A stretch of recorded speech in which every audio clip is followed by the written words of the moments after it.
The morning it arrived, the sky hung low, heavy with the kind of silence that warns you something is coming. The envelope wasn't marked urgent. No warnings, no bold letters. Just my name, written with careful strokes that hid something sharper underneath. I held it longer than I should have, fingers tracing the edge like it might burn, and in a way, it did. What was tucked inside didn't shout. It whispered, cold, deliberate, final. And it didn't just reopen old wounds, it made new ones deeper. That moment, right there at the kitchen table where birthdays were once planned and bedtime stories told, was the beginning of the unraveling. Not loud, not sudden, but devastating all the same. I didn't lose my temper. I didn't fall apart. I watched quietly as everything they built began to crack. Not because I broke it, but because they forgot who built them. If you're still with me, hit like, subscribe, and tell me in the comments where you're watching from. And once you hear it all, tell me, was I cruel or just finally done being silent? I sat in my kitchen in Lexington when a thick envelope arrived from my son Dylan. After months of silence, I hoped it was an invitation to his wedding. Instead, I found a coldly written invoice for $80,000 to cover his luxury wedding and honeymoon in Hawaii, with a smug note. Be grateful I let you contribute. The most painful part? I was banned from attending the event I was expected to fund. The afternoon light slanted through the faded curtains, casting long shadows across the kitchen table as I stared at the heavy, cream-colored envelope. It had Dylan's neat, deliberate handwriting on the front, and for a fleeting moment, my heart lifted. I thought maybe this was it, the moment he extended a hand, the peace offering we both needed. I thought about the conversations we never finished, the birthday calls that never came, the last Thanksgiving when my chair sat empty while he smiled on social media with Alyssa's family. Maybe, just maybe, he had come around. My fingers trembled slightly as I opened the envelope, peeling back the flap with the kind of care usually reserved for fragile things. Wedding invitations, perhaps, or letters from old friends. What fell out was not a card or a gesture of reconciliation. It was a stack of documents, crisp and professional, the top one bearing the total, $80,000. My eyes moved mechanically down the page. $50,000 for the venue. A grand estate just outside Lexington with crystal chandeliers, private gardens, and valet service. $20,000 for catering. An exclusive company flown in from the coast, boasting of hand-picked lobster and rare imported wines. Another $10,000 for their honeymoon suite on the sands of Maui. Ocean view, private deck, champagne on arrival. And at the bottom, in his own handwriting, a note that stunned me more than the numbers themselves. Dad, after everything you've done to this family, be grateful I'm letting you contribute. This is your share. Send the check soon. Alyssa and I are counting on it. I stared at the ink until the letters blurred. My jaw tightened.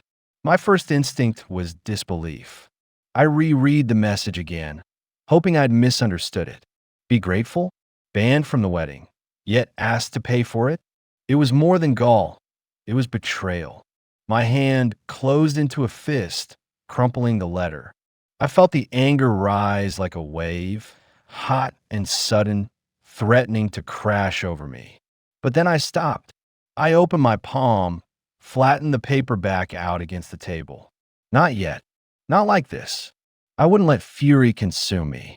Dylan didn't get to dictate how I responded.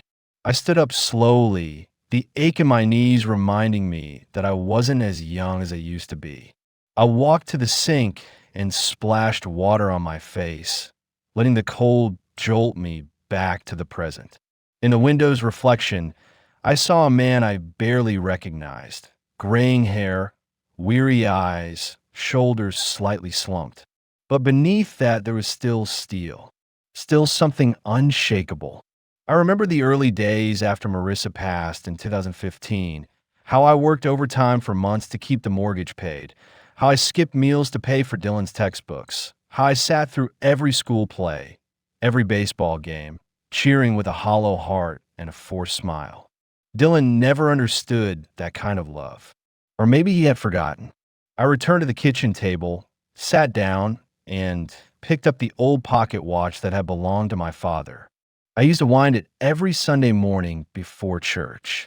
It still worked, still ticked like clockwork, even though time had worn its face and dulled its shine. I held it tightly in my palm, feeling the rhythm of generations in its steady tick. Legacy, I thought. That's what mattered. And Dylan, for all his polished clothes and curated lifestyle, had no clue what that meant.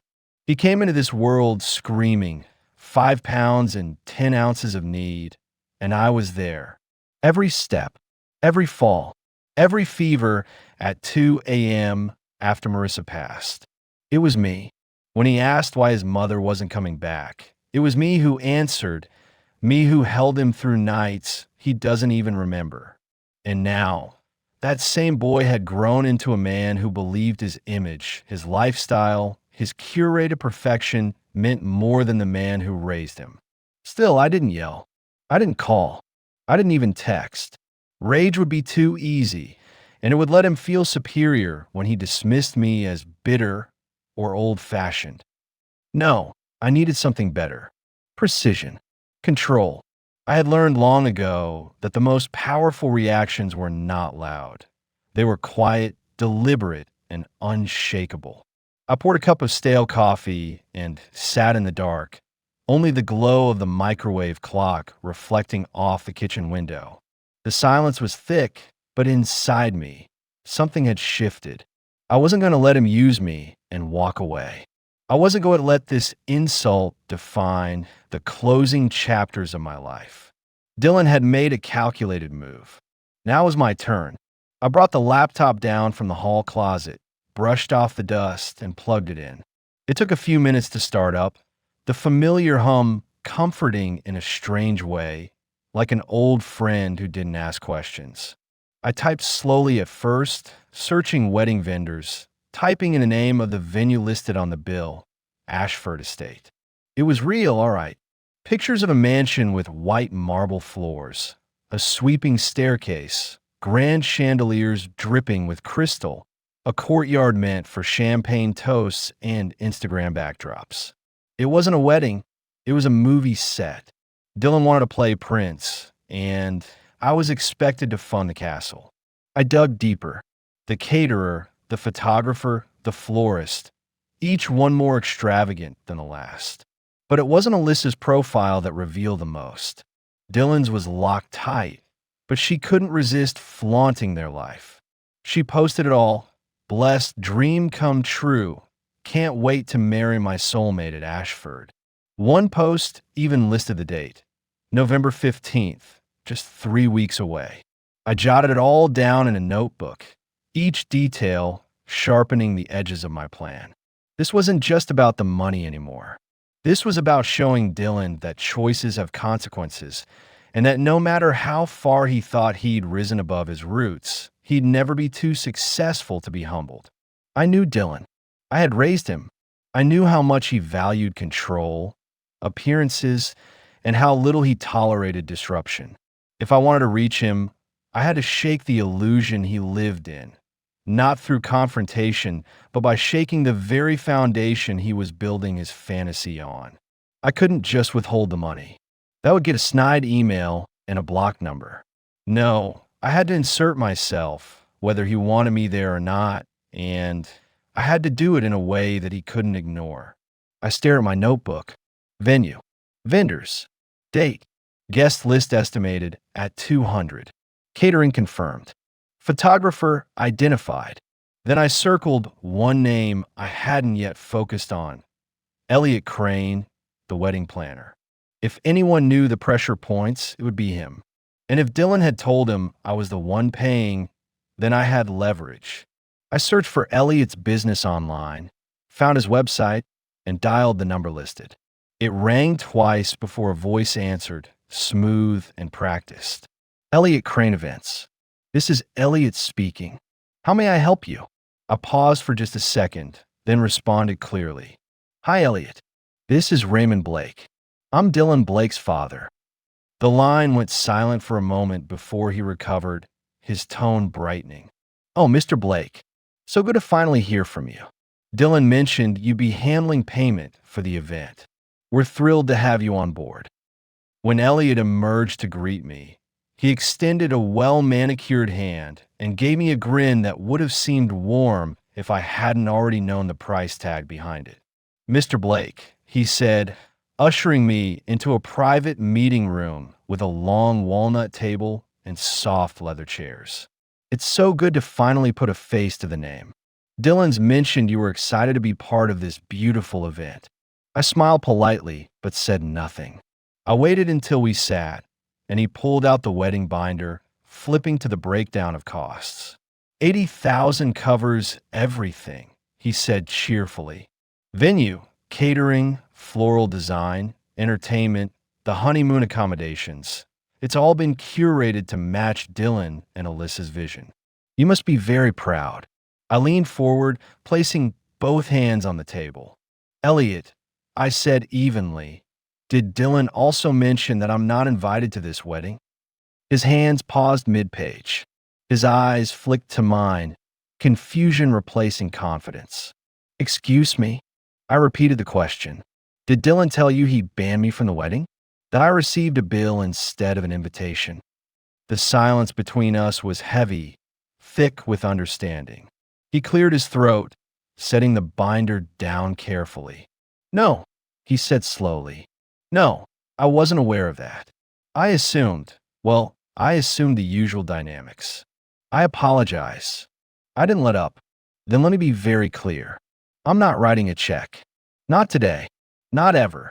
And if Dylan wants this wedding to happen, he needs to speak with me. Directly.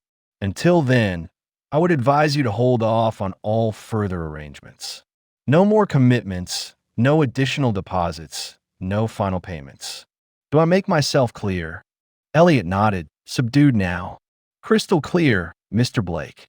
I'll reach out to Dylan immediately. I stood, shook his hand, and walked out of that office with a calmness I hadn't felt in days. It was the kind of calm that comes not from hope, but from control. I wasn't done, not by a long shot. Back home, I powered up my laptop again, sat at the kitchen table with my notebook, and started digging deeper. Dylan had locked down his social media accounts years ago, a habit I once assumed was just professionalism, but now I suspected it was about image management. Alyssa, however, was a different story. Her life was a parade of public posts, and she treated the internet like a stage. Scrolling through her feed was like stepping into a gallery of curated perfection. Engagement photos by the lake, snapshots of tasting events with captions like "so blessed to be doing life with my soulmate," and location tags that gave away more than she probably realized. One post in particular caught my attention. A boomerang of her twirling in front of the grand staircase at Ashford Estate, the caption reading, "Dreams coming true here on November 15th. I circled the date in my notebook again. 3 weeks. I had time, but not much. I began listing every vendor mentioned or hinted at in her posts. Elite Events Catering, Leah Voss Photography, Heavenly Petals Florals. Each of them tagged and gushed over in her captions, each of them contributing to the picture-perfect illusion. I visited each company's website, noted their price ranges, and compared them against Dylan's salary. As a mid-level product manager at a tech firm, he made decent money, but not enough to afford this spectacle on his own, not without my contribution. That realization hit harder than expected. This entire fantasy was built on the assumption that I would foot the bill, that I would be guilt, coerced, or bullied into writing a check because it was easier than confronting what our relationship had become. But they had miscalculated. I wasn't the same man they dismissed last Christmas. I was no longer trying to earn a seat at their table. I was flipping that table over. I kept clicking, searching through comment threads and tag photos until I stumbled onto a public discussion where Alyssa praised their wedding planner by name again. Elliot Crane, of course, saying he was a miracle worker for high-profile events. In that thread, someone else commented that he only takes referrals now. I raised an eyebrow. Dylan had clearly pulled strings, probably exaggerated our financial standing to even get this planner involved. The deeper I went, the more I realized this wedding wasn't just about love or ceremony. It was a performance. I had set the stage. I had paused the machine. Now it was time to test how far they were willing to go to protect the illusion they'd built. Dylan wouldn't call first, not unless something forced his hand. Pride ran deep in him, deeper than I'd wanted to admit all these years. So if he wasn't going to face me, then I had to make sure the world around him began whispering the one thing he feared most: uncertainty. That was his weakness. I picked up my phone and dialed the florist first, using the business number listed on their site. A woman answered, cheerful and overly rehearsed. Heavenly Petals, this is Dana. How may I help you today? I cleared my throat and spoke in the calm, authoritative tone I had used back when I used to lead project meetings. Hi, Dana. I'm calling in regard to the Blake Grant wedding scheduled for November 15th at Ashford Estate. This is Raymond Blake, father of the groom. There was a pause, then a softer, more curious response. Yes, Mr. Blake, we have that event on our calendar. How can I help you? I replied evenly. I wanted to let you know there may be a delay on finalizing payment for your services. We're reviewing some issues internally, and I didn't want you caught off guard if that causes scheduling complications. I'm the financial contact listed, so all confirmations should now go directly through me. She hesitated. I see. I believe we've been working primarily with the bride, but yes, you're on file. I'll make a note of that. Is there a timeline for when things will be resolved? I offered a polite but non-committal answer, thanked her, and hung up. Immediately, I called the photographer next. Leah Voss. She answered on the third ring, her voice airy and professional, and the conversation followed a similar rhythm. I made sure to inject just enough ambiguity, just enough uncertainty to plant the seed that maybe, just maybe, this event was no longer on solid ground. Each vendor responded with professional courtesy, but I could hear the shift in their tone, that subtle change from confident to cautious. The momentum was starting to shift. With each call, I felt more clarity settle in my chest. I wasn't sabotaging anything. I was simply reclaiming control over a situation in which I'd been treated like a silent donor rather than a parent. After finishing those calls, I wrote each one down in the notebook and circled them. It wasn't about causing chaos. It was about letting the truth of their dependency on me ripple outward. And sure enough, by late afternoon, my phone buzzed with a name I hadn't seen light up in weeks, Elliot Crane.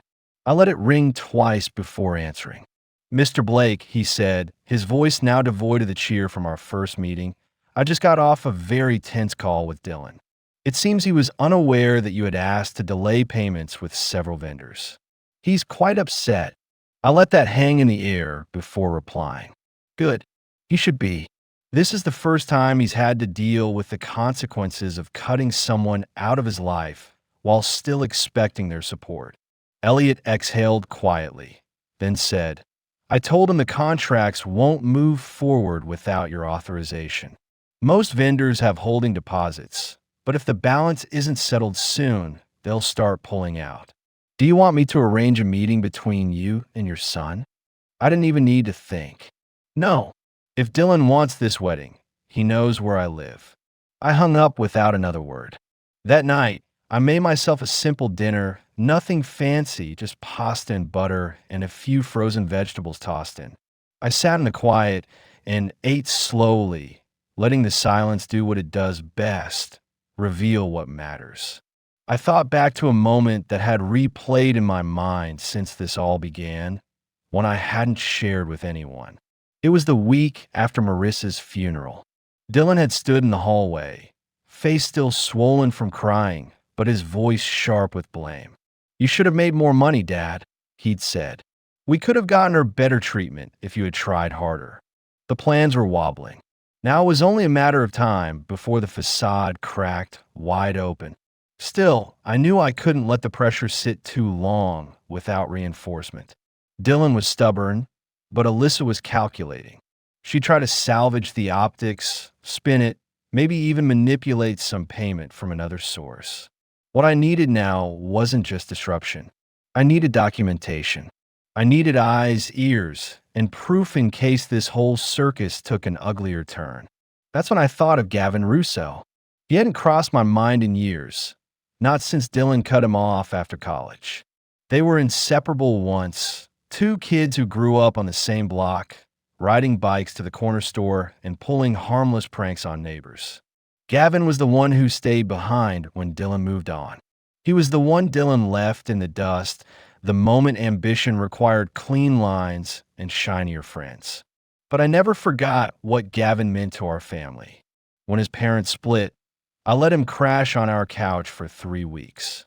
Marissa made him pancakes and helped with his college essays. I taught him how to change a tire and balance a checkbook.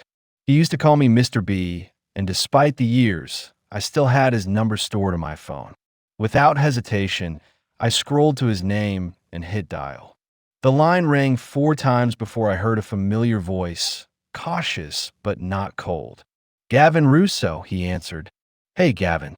It's Raymond Blake. A pause. Mr. B? Wow. Been a long time. Everything okay? I hesitated only for a second. Not exactly. I need your help.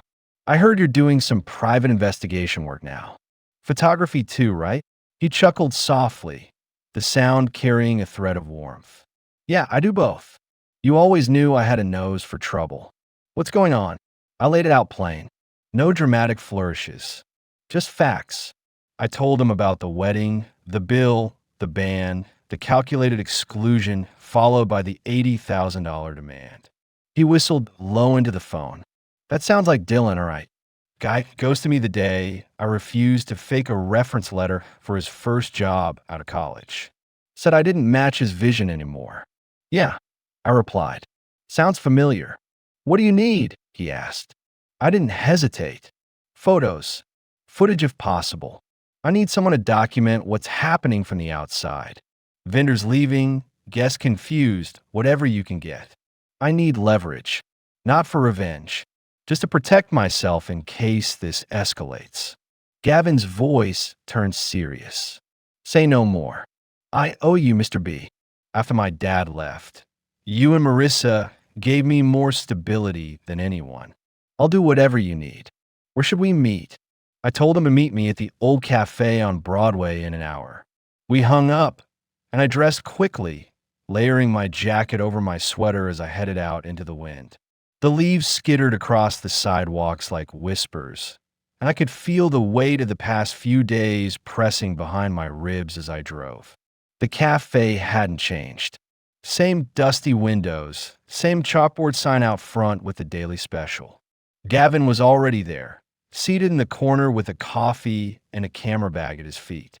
He stood when I entered, taller than I remembered, with a wiry frame and sharp, observant eyes that had clearly learned to see more than what people wanted to show. We shook hands firmly, and he gestured to the chair across from him. You look good, he said. Tired but good. I smiled faintly. Didn't want to show up empty-handed. He joked, holding out the drink. I took it with a nod and led him into the living room, where I had already cleared the coffee table and dimmed the lamps to give us privacy without feeling like we were hiding. The glow of a single desk lamp stretched our shadows across the floor as he opened the case and began laying out what looked like an arsenal of modern surveillance. Compact voice recorders, a pair of discreet pen cams, a smartphone app he said would automatically archive incoming calls with a tap of a screen.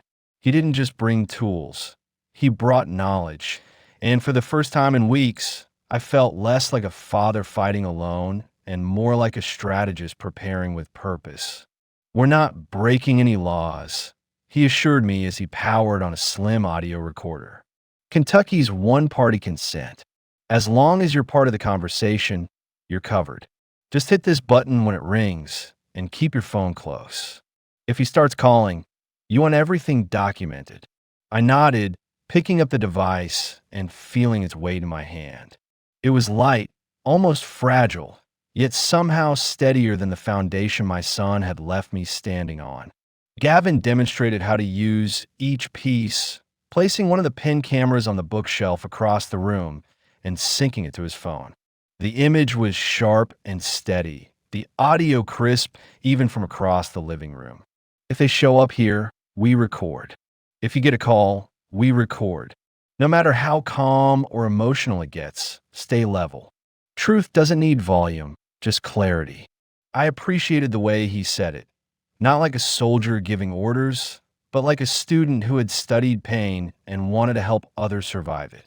As we worked, he asked quietly about the past, about Marissa, about Dylan's childhood, about how it all unraveled. I kept my answers brief, but honest. I told him how Marissa had been the glue, how losing her had made me hold on too tightly, maybe even push too hard, and how Dylan, in his grief, had mistaken sacrifice for insufficiency. He told me once, I said slowly, that if I had made more money, maybe we could have bought her more time. He was 25, angry, and too proud to cry. I think he believed the world owed him something for what it took from us. Gavin nodded, but didn't offer platitudes. Instead, he showed me how to set up a second cam near the front door, then adjusted the lighting to avoid glare. As the equipment began to hum quietly in the background, the room felt less like a home and more like a command center. He handed me a notepad. Start keeping a log. Time, date, content of each call or message. Even if it feels minor, it builds a pattern. I flipped the page and began writing, the pen scratching softly as I recorded the first few entries. November 3rd, call with Elliot Crane confirming pause on payments. November 4th, contacted vendors to establish myself as point of contact. November 5th, Pete confirmed staff concerns at venue. November 6th, Gavin visit, equipment installed. Each entry was a reminder that I wasn't spinning in place anymore. I was moving forward one decision at a time.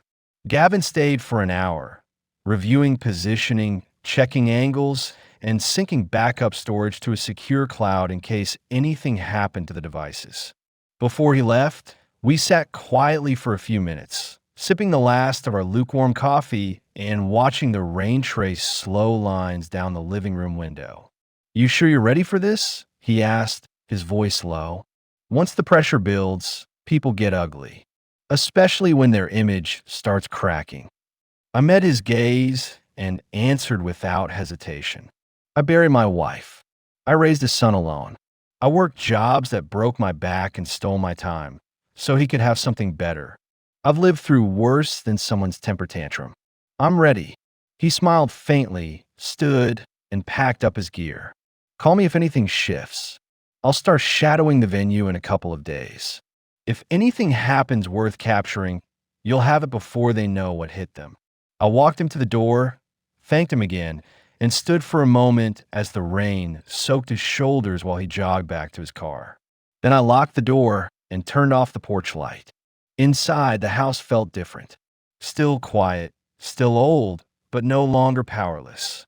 I sat back down at the table and reviewed the footage from the pen cam just once, watching the clean image of myself adjusting the light and listening to the steady beep of the device. Everything worked. Everything was in place.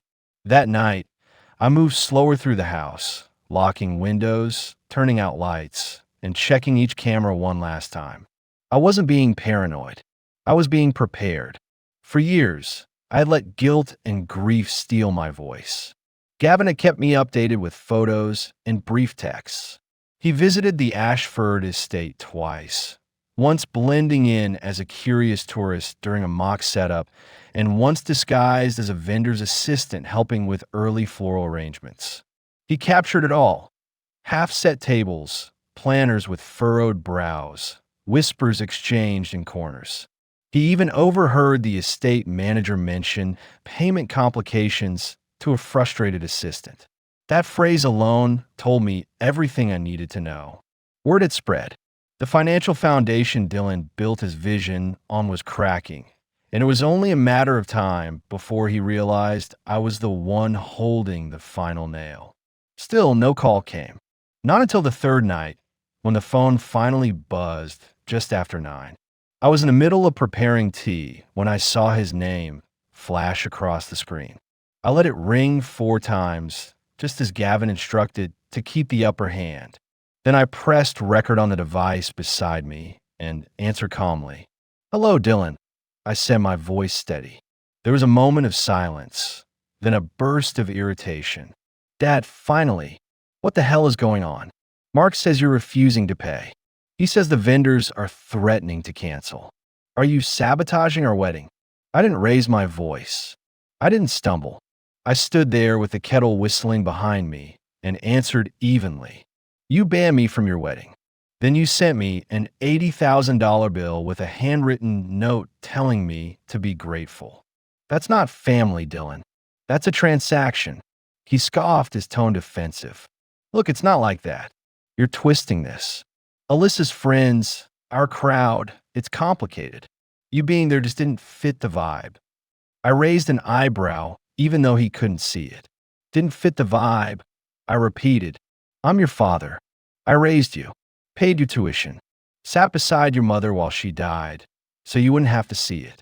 And now you've decided I'm not good enough to sit in a chair at your wedding, but I'm good enough to pay for the whole thing." He didn't answer right away. I could hear him breathing, short and agitated. "You don't understand what this means to us," he said finally. "To Alyssa, to our future. You owe us this. After everything." That phrase landed like a slap. "I owe you? After everything?" I kept my tone ice cold. "No, Dylan, I don't owe you a damn thing. What I gave out of love. What you're asking for now is extortion wrapped in entitlement." He snapped. "You're ruining everything." Victoria's furious. The caterers want final deposits. The estate is threatening penalties. You're turning this into a disaster out of spite. "Spite," I said, my voice still controlled. "You haven't called me in 6 months. You've ghosted every attempt I made to talk, then sent me a demand like I'm your sponsor, not your father. And now, because the house of cards you built is trembling, you want to blame me for pulling the bottom." There was movement on the other end. I could hear him pacing or shifting in frustration. Then another voice cut in. "Alyssa, Stephen, this is ridiculous," she said, her tone sharp and clipped. "You're jeopardizing the most important day of our lives because of your pride. We've invested everything. This is your son's future you're holding hostage." I laughed, quiet and bitter. "Future? That's rich coming from the person who decided I wasn't welcome at the event I'm funding. You don't get to play victim and gatekeeper in the same sentence." "Think of the embarrassment," she snapped. "Think of the guests, the photos, the memories we're building. Is that what you want to ruin?" I took a long breath before responding. "No, I didn't ruin anything. You ruined at the moment you decided to cut me out while still counting on my checkbook. That's not love. That's manipulation. And I'm done." Dylan's voice returned, desperate now. "We need that money, Dad. Everything's already in motion. You made your point. Please, just help us finish it." I paused. Let the silence stretch. "I already did my part, Dylan. I raised you. I gave everything I had when it mattered most. What you're asking now is a price tag on respect, and I won't pay it." The line went quiet, and then he hung up. No goodbye, no apology, just silence. I stood in the kitchen for a long time after that, the tea gone cold, the recording still running. I stopped it, labeled the file, and transferred it to the backup folder Gavin helped me set up. The moment had passed, but the impact remained. That night, I received another update from Gavin. A photo, grainy but clear, of 2 staff members arguing beside the vendor entrance at Ashford. The caption read, "Words out. Florists threatening to pull out tomorrow if they don't get payment. Their call from last night still echoed in my mind. His panic, her indignation, both of them scrambling to hold together a fantasy now clearly slipping through their fingers. I had not slept easily, but I had slept with clarity. The battle lines had been drawn, and neither side could claim ignorance anymore. This was the day, November 15th, the wedding day, or what was left of it. I got up slowly, brewed my usual pot of coffee, and sat at the kitchen table, glancing at the clock more than once as the minutes passed. At 7 a.m., my phone buzzed with a text from Gavin. At the estate, vendors arriving. Some are already packing up. Photos incoming. I took a sip of coffee and waited. Within minutes, the first images began to arrive. The parking lot was half full. One van from the florist was already being reloaded. Rain streaked across the windshield in each shot, distorting the images slightly, but not enough to hide the frustration on the faces of the workers. One caption read, "Deposit issues. They're leaving." Another showed catering staff waiting by their trucks, boxes of untouched silverware sitting idle on the curb, water pooling around their feet. The setup crews huddled under umbrellas, uncertain and clearly annoyed. The estate itself looked soaked and miserable, the grand columns and marble steps gleaming with rainwater instead of wedding decor. I saved each image to the archive Gavin had helped me organize and continued watching the morning unfold from the distance of my warm kitchen. I didn't feel satisfaction. I felt justice. By noon, the texts from Dylan started coming again. The first was terse. "Dad, I don't know what you're trying to prove. Just send the money." I ignored it. 10 minutes later, another. "Caterers are threatening to leave. The photographer's demanding a confirmation. Do something." I put the phone face down. My tea had gone cold by then, but I didn't bother warming it. I was too focused on the next message Gavin sent. A voice memo, captured discreetly, of guests arriving under rented tents that were flapping wildly in the wind. In the background, a woman's voice asked, "Where's the ceremony space?" "Nothing's set up." Another responded, "No idea. They're saying it's been delayed." Something about finances. I closed my eyes and imagined the scene. Umbrellas opening like slow explosions of black fabric. Heels sinking into soft mud. Conversations filled with speculation and slowly rising discomfort. I pictured Alyssa pacing inside the mansion, her hair curled and sprayed into perfection, now starting to fall flat from the humidity.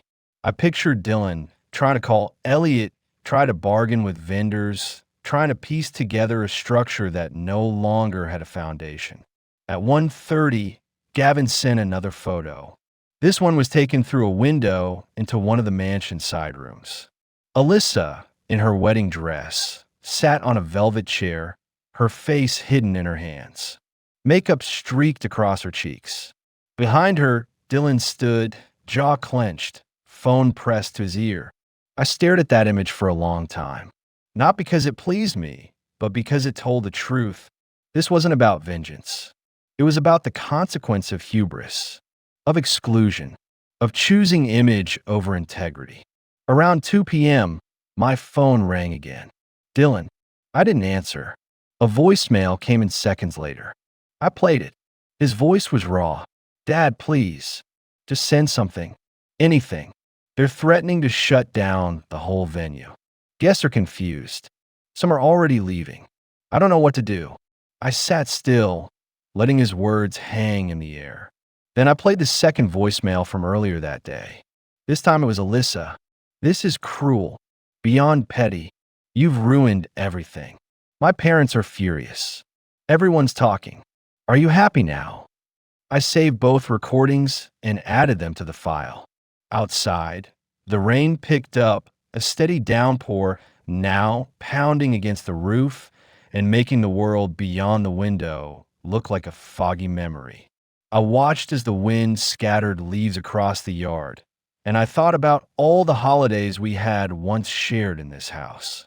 The birthdays, the anniversaries, the quiet evenings where we used to sit and play board games with Dylan while Marissa smiled across the table. I wondered if he remembered any of it.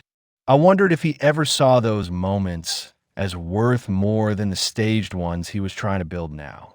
By late afternoon, Gavin's final report arrived. Guests are leaving.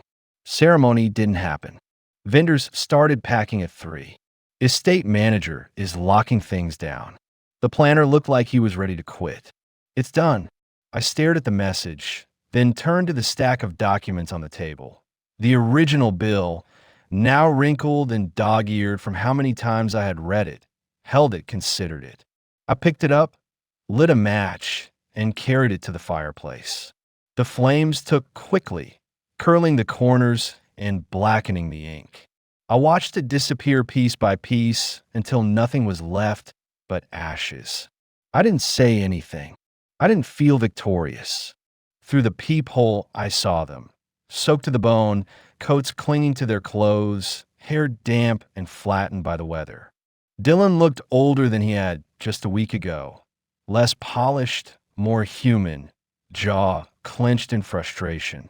Alyssa stood behind him, her white dress visible beneath the edge of her coat, mascara streaked beneath tired eyes, and an expression I couldn't read. I opened the door slowly, letting the cold mist hit my face before stepping aside without saying a word. They entered without asking, the smell of wet wool and ruined perfume filling the hallway as they tracked muddy water onto the rug. I didn't offer them towels. I didn't ask them to sit. I just stood with my arms crossed, waiting. Dylan spoke first, voice trembling but not yet humble. The wedding's ruined. The guests left, the vendors walked out, and everything's gone to hell. I said nothing, letting him fill the silence. You did this, he said finally. You knew what would happen. You pulled out the money and watched it collapse. I met his stare, steady and unmoved. No, I replied. I didn't do anything. I just refused to fund something I wasn't welcome to attend. You chose to cut me out, Dylan. You chose image over integrity. All I did was let the consequences arrive. Alyssa stepped forward then, her voice sharp and desperate. You didn't just refuse. You sabotaged it. The vendors said you called them. You told them not to trust us. You wanted this to fail. I looked at her, then back at my son. I called them because my name was listed as the financial contact. I simply clarified who was responsible for payments. When they realized your plan depended on money you didn't actually control, they acted accordingly. That's not sabotage. That's truth. Dylan's shoulders sagged slightly. And for a moment, he looked like the boy I used to walk to school, the one who cried when he couldn't find his lunchbox, the one who used to hold my hand during thunderstorms. But that moment passed quickly, replaced again by the tension he wore like a second skin. You should have helped anyway, he said, voice lower now. We were counting on you, for the sake of family. I walked to the fireplace, where the last of the bill's ashes still sat cold and gray in the grate, and turned to face them again. Family is built on respect, Dylan. On love, not on invoices and exclusion. If you want a sponsor, you should have gone to a bank. If you wanted a father, you should have treated me like one. Alyssa opened her mouth as if to argue, but I held up a hand. Don't, I said quietly. You made it clear I wasn't good enough to be part of your lives unless I came with a check attached. That was your choice, and choices have consequences. Dylan took a step closer, wet shoes squishing against the rug, and for the first time his voice cracked. I regret it, he said, eyes darting between mine. I shouldn't have done it like this. It wasn't supposed to go this far. But now we've lost everything. The venue's not giving refunds. The honeymoon's non-refundable. It's all wasted. I felt the anger stir beneath my ribs, but didn't let it rise. No, I replied. It's not wasted.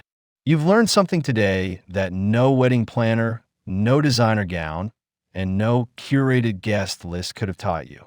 You learn that people are not props, that you cannot erase someone from your narrative and expect them to quietly fund the next chapter, that you cannot place pride above people and expect love to still be waiting for you when the curtain falls.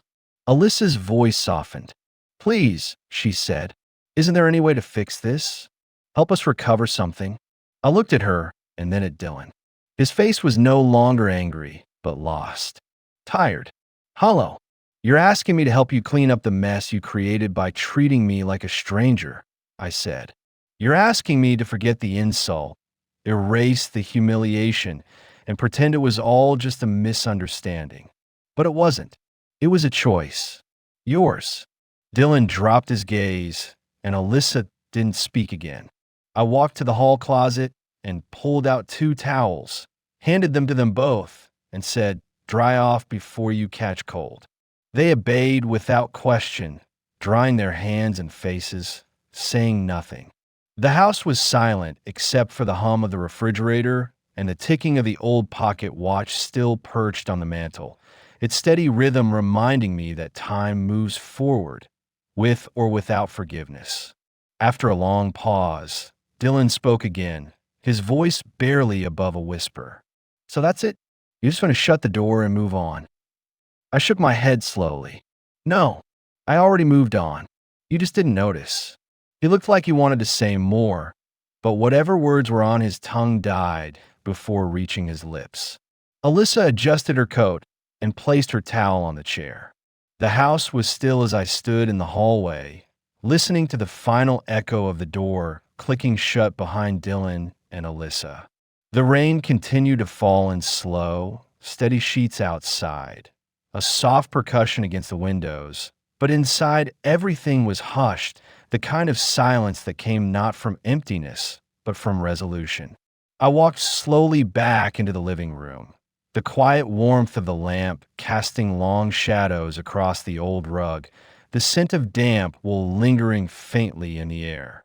Their towels still lay folded on the chair where Alyssa had placed hers, a gesture that seemed more respectful than anything she had said aloud.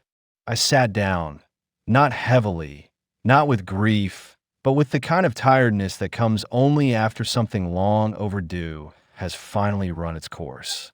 The fireplace was still warm from the night before, the ashes of that original bill having settled in a fine dust at the bottom of the grate. I stared into the empty hearth for a long time, remembering all the nights I sat there with Marissa, her hand tucked into mine, Dylan curled up on the floor with a blanket and his favorite action figures.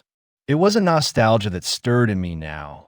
It was truth, simple and quiet, undeniable in its weight. I had spent too many years believing that silence meant strength, that sacrifice was a father's duty no matter the cost. But silence without boundaries breeds entitlement, and sacrifice without recognition becomes invisible. The last 2 weeks had taught me that dignity isn't something you wait to be given. It's something you reclaim, especially when those closest to you forget what it means. My phone buzzed once on the side table. A message from Gavin. They left. Venue confirmed no refund. Vendors pulling contract offers. Words spreading fast. I typed a simple reply. Let it. I put the phone back down and stood, walking into the kitchen where the coffee pot had gone cold again. I poured what remained into the sink and rinsed the pot, not out of routine, but as a kind of ritual. The action grounded me. I dried my hands, opened the back door, and stepped out onto the porch. The air was crisp and carried the scent of wet leaves and distant wood smoke. The rain had slowed to a drizzle, and in the distance, I could hear a dog barking and a child laughing, sounds that felt like reminders that life moves on, even when hearts ache and families fracture. I stepped down onto the wet stone path, walked to the edge of the yard, and looked out at the quiet street. For a brief moment, I imagined what today could have been if things had gone differently. If Dylan had picked up the phone 2 months ago instead of sending that bill. If he had said, Dad, I want you there, instead of you should be grateful. If Alyssa had seen me as a father-in-law instead of an obstacle. But what I imagined didn't bring sorrow. It brought peace. Because what happened instead had stripped everything to its core. The pretenses, the false gratitude, the transactional affection, all gone. What remained was the truth. I had been excluded, insulted, and underestimated. But I had not broken. I had not lashed out or sought vengeance. I had stood up, held firm, and demanded respect not with force, but with quiet resolve. And in doing so, I had taught my son something no luxury wedding ever could. Inside, the house phone rang. I walked back in and picked it up on the third ring. It was Mrs. Callahan from 2 doors down. Her voice, always warm, was gentler than usual. "Stephen, I heard what happened at the estate. Some folks at the club are talking. I just wanted to check in. Make sure you're all right." I smiled softly. "I'm all right, Mrs. Callahan. Thank you." She hesitated, then added, "You did the right thing. Some lessons take a little fire to leave a mark." I thanked her again and hung up. Afterward, I sat down at the desk near the window, pulled open the drawer, and took out the old photo album. The leather cover had faded, the spine cracked, but the pages inside were still intact. I flipped through them slowly. Marissa in the garden, Dylan as a toddler covered in paint, birthdays, beach trips, ordinary moments we never knew would matter so much later. These were the memories I chose to hold, not the ones manufactured for social media or staged for approval. Not the illusion Dylan and Alyssa had tried to build with other people's money and none of their humility. Real life was messier, quieter, and more honest. It demanded effort and empathy. It couldn't be bought or photoshopped. Later that night, I received a brief email from Dylan. The subject line was blank. The message itself was short. "I'm sorry. I don't know how to fix it, but I'm sorry." I stared at the screen, rereading it once, then twice. I didn't reply. Not yet. Maybe not ever. Apologies are a start, but change is a process, not a message. Still, I archived the email instead of deleting it. I suppose that counted for something. Around midnight, I pour myself a glass of whiskey, just one finger, and raise it quietly in the direction of the mantel where Marissa's photo, still Saturday, "We did okay," I whispered. "He'll figure it out. Someday." The warmth of the drink eased into my chest, and I felt a calm settle over me that no apology, no repayment, no rewritten guest list could ever offer. I turned off the lights and climbed the stairs to bed, the old house creaking in the familiar way it always did. As I lay down and pulled the blanket over my chest, I didn't feel bitter. I didn't feel triumphant. I felt whole. And in that quiet, final moment of the day, I understood something I hadn't before. Dignity isn't about how others treat you. It's about what you refuse to accept. That truth, once claimed, can never be taken from you again. The end. If you've made it this far, thank you for listening to my story. It wasn't easy to tell, but I hope it left you with something to think about. If it did, if it made you feel anything or reminded you of something in your own life, I'd really appreciate it if you gave the video a like and subscribe to the channel. It helps more than you know. And now I'm curious. What did you think of how everything unfolded? Do you believe I made the right choice? Or would you have handled things differently if you were in my shoes? I'd love to hear your thoughts in the comments. Also, let me know where you're watching from. Whether you're sipping coffee in your kitchen like I was that morning, or just passing time on your phone during a break, drop a quick message. It's always something special to see where these stories are reaching.